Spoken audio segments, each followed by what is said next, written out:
Mr. Speaker, China is illegally imprisoning an American citizen, Mrs. Sandy Phan Gillis.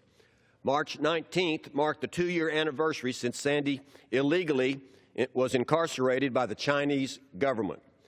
Sandy's from Houston, Texas, there for almost 40 years. She worked tirelessly to improve U.S. relations with China. She believed that closer engagement would improve the lives of both Americans and the Chinese.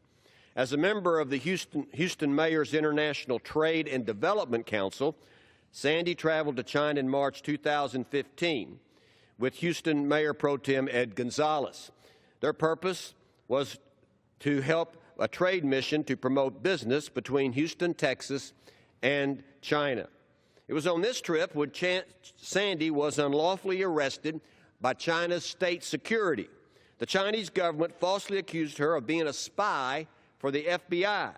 She was thrown into solitary confinement and subjected to torture and numerous relentless questioning. Mr. Speaker, there are worldwide horror stories about Chinese prisons. Sandy was hospitalized twice because of the treatment by China's spy agency while she was incarcerated in China. Sandy suffers from several serious medical conditions. The Chinese threatened to take away her access to medicine, basically threatening to kill her unless she confessed to being a spy. She even suffered a fear-induced heart attack because of their brutality while she was in custody.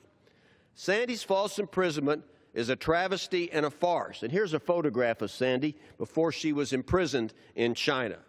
Her lawyers and her family have never received a copy of the warrants for her detention or her arrest. It took the Chinese over a year while she was in jail before they even charged her with a crime. She was not allowed to speak to a lawyer for over a year. And according to the Chinese government, Sandy was spying for the FBI back in the 90s. That was over 25 years ago.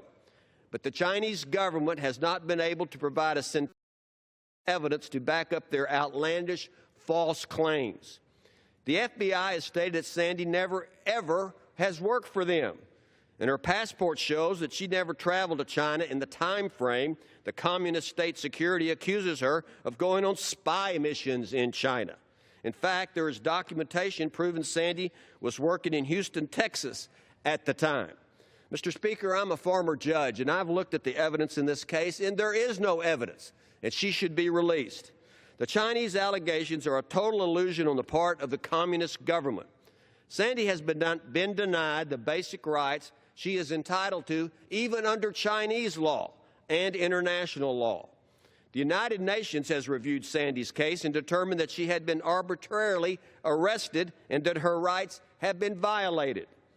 After 2 years in jail, she has not had the chance to have an appearance before a judge. Sandy spent her entire life trying to improve China's trade relations with the United States. And for her efforts, she was put in jail by the communist Chinese. If Sandy isn't safe in China, then no American is. And on any given trip, an American citizen like Sandy can be snatched by the communists and put in jail just on a whim.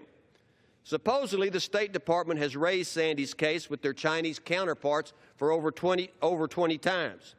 But more pressure needs to be applied. We know that China is a gross human rights violator. They persecute minorities in their country.